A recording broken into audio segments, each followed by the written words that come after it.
Саламатсыздарбы, урматтуу көрүүчүлөр. Биз бүгүн буга чейин Манас эл аралык аэропортунун башкы директорунун кызматын аркалап келген Бакыт Шаршиев тууралуу кеп калабыз. Андыктан биз менен болуңуздар, кызыктын баары алдыда. 7 июлда Манас эл аралык аэропортунун директорлор кеңешинин жыйыны өтүп, анда директорлор кеңешинин төрагасы башкы директор Бакыт Шаршиевдин ыйгарым укуктарын мөөнөтүнөн мурда токтотуу чечими кабыл алынды. Еске салсак, Шаршиев Манас аэропортунун 2021 жылдын февраль айынан бери жетектеп келген болчу.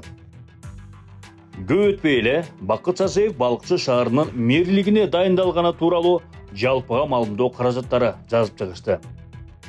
Бакыт Шаршиев 1970 жылы Нарын облусунда туулган. 1989 жылы Фрунзе политехникалык техникумун инженердик гидротехника адистиги боюнча бүтүргөн. Кийин тактап айтканда 2005 жылы Нарын мамлекеттик университетинин бухгалтердик эсеп жана аудит адистиги боюнча аяктаган. Эмгек жолун 1986 жылы жыгач уста болуп баштаган. 2001 жылы Темир мамлекеттик ишканасынын Нарын облусундагы өкүлчүлүгүнүн директору болуп дайындалып, 2007 жылга чейин жетектеген. Бул маалыматты Слеткежи сайтынан да көрө алабыз.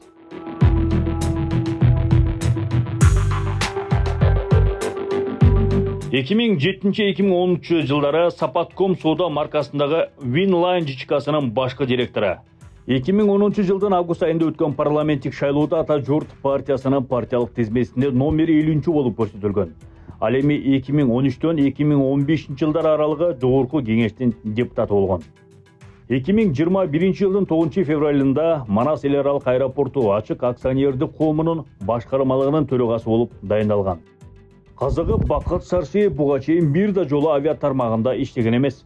Буга карабастан 1,5 жыл өлкөнүн авиа тармагын башкарып турду. Айрым жалпыга маалымдоо каражаттарында Бакыт Шаршиев бул аралыкта Манас аэропортуна эч кандай өзгөртүү, жаңалануу кыла албаганын жазып, сындашкан.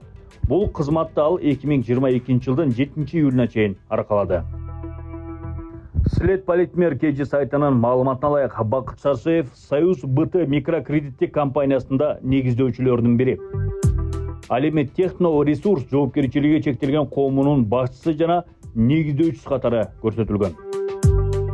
Декларатор KG сайтына көз чаптырып көрсөк, Бакыт Шаршиев 2015 жылы тапшырган декларациясына ылайык 1 жылдык жалпы кирешеси 787.744 сомду түзгөн. Мандан сырткары өзүнө таанып болгон 2005 жылы чыгарылган Lexus GX 470 үлгүсүндөгү темир тулпары бар. Ал эми кыймылсыз мүлктөрдөн болсо 200 чарчы метрди түзгөн сарай эле жазылган. Башка үй жайы, мүлктөрү тууралуу эч кандай маалымат жок. Туугандары болсо 2015 жылы 540.600 сом табышкан. Алардын башка мүлктөрү, автоунаалары, үй жай, турак жайлары тууралуу эч кандай маалымат жок.